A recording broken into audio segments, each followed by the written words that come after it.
Rail दर्पण के YouTube मंच से मैं आज लाइव आपको दिखाना चाह रहा हूँ।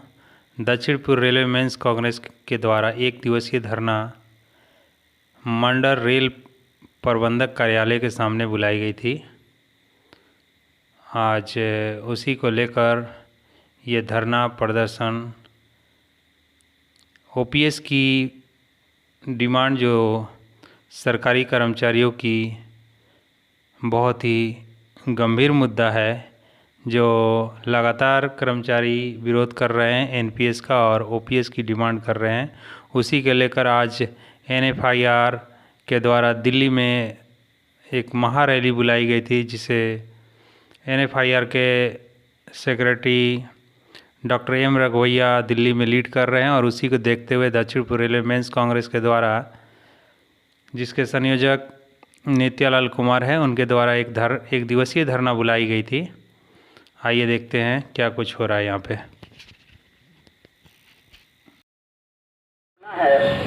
एनपीएस को ओपीएस को लेकर लगातार देखा जा रहा है कि एनपीएस में संशोधन हो रही है, लेकिन एसीआरएमसी की रांची मंडल से यही मांग है कि अब संशोधन नहीं, सीधे पुरानी ओपीएस को, पुरानी पेंशन को लागू किया जाए। एनपीएस भगाओ, एनपीएस भगाओ, एनपीएस नहीं चलेगा, नहीं चलेगा, नहीं चलेगा, एनपीएस नहीं चलेगा, नहीं चलेगा, नहीं चलेगा। उसमें आओ प्रशासन, आप सभी लोग ये चीजों को समझ ले कि ये एनपीएस सिर्फ कर्मचारियों की बात नहीं है, ये अधिकारियों भी जो 2004 से हमारे रेल प्रशासन में आ रहे हैं, उनका भी अधिकार हम अपने जुबान से रख रहे हैं, अपनी गत्ता से रख रहे हैं, अपनी शक्ति से रख रहे हैं। इसमें आपको भी लाभ होगा। आप भी कर्मचारियों के प्रति जिस तरह से उदारता दिखाना चाहिए आप दिखाएं, क्योंकि कर्मचारी आपके भी मुद्दे को दूर तक ले जाने का, लंबी लड़ाई लड़ने का क्षमता रखती है। बहुत बहुत धन्यवाद। शायद किसी भी जोन के, किसी भी मंडल के डिवीजन प्रांगण के सामने ये पहला प्रदर्शन है जो एनपीएस के विरोध में हो रहा है। इसके लिए फिर से हम अपने मंडल समूह का हृदय से आभार करते हैं। और जो बात है, यदि एक दिन का एमएलए कोई बन जाए, यदि एक दिन का एमएलसी बन जाए, एक दिन का एमपी बन जाए, एक दिन का मंत्री बन जाए, तो उनको ये चारों पेंशन मिलती है। और हम 30 साल अपना देते हैं तो हमें कोई पेंशन नहीं, हम शेयर के भरोसे रहते हैं। जब ये नई सरकार आई थी तो इन्होंने बोला था कि हम समस्या का समाधान करेंगे, समस्या का जड़ से साफ करेंगे। लगता है ये तो कर्मचारियों को ही साफ कर देंगे। बात यह है कि अभी तो हमारे में ताकत है, ऊर्जा है, रोज काम कर रहे हैं, हमारा पेट चल रहा है। लेकिन जिस दिन हम रिटायर हो जाते हैं या रेल ये समझता है कि अब ये इनकी कोई काम करने की उम्र नहीं रही, तो वो हमें रिटायर घोषित कर देते हैं। और एक पहले इसकी व्यवस्था थी ओपीएस में, ओल्ड पेंशन स्कीम, जिसको हम लोग जीवन यापन भत्ता कहते हैं, उसको सरकार ने बंद कर दिया। अरे बंद करनी थी तो सबकी बंद होनी चाहिए थी।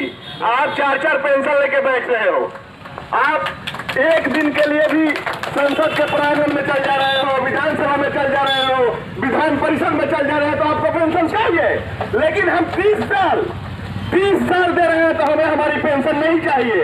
ये जो डीआरएम बिल्डिंग की दीवारें हैं, ये हमारे मजदूरों के द्वारा बनाई गई है। वो हमारे आईओडब्ल्यू के मजदूर थे जिन्होंने ईटा, सीमेंट, बालू, गिट्टी इत्यादि को जोड़ करके ये दीवारें बनाई है।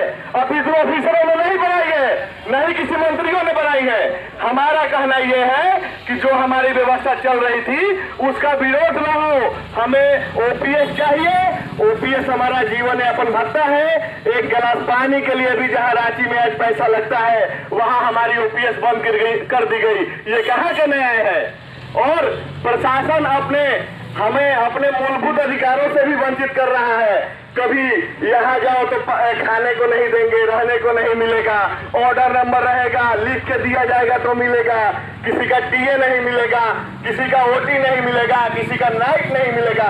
लेकिन मैं पूछता हूँ इस मंच के माध्यम से मेरे सभी साथियों, किस ऑफिसर का कोई भी भत्ता कभी रुका है क्या? कभी नहीं रुका है। उनके पास फंड उसके लिए रहते हैं, लेकिन हमारे लिए कोई फंड नहीं है। किसी भी आप डॉक्टर को देख लीजिए, किसी भी अधिकारी को देख लीजिए, उनका यदि रेफरल केस होगा तो वो किसी अच्छे हॉस्पिटल में दिखाएंगे, लेकिन हमारा जिन्हें रेफरल केस होगा तो हमें कहा जाता है कि फंड की कमी है, आप DRC चल जाइए। किसी 80 साल की माँ को कोई, किसी 80 साल के अपने पिता को कोई लेके कैसे जाए, जिसको शुगर है, हाई BP है, उन्हें यहाँ इलाज नहीं दिया जाता है। इस मंच के माध्यम से मैं अपने मंडल समन्वयक के माध्यम से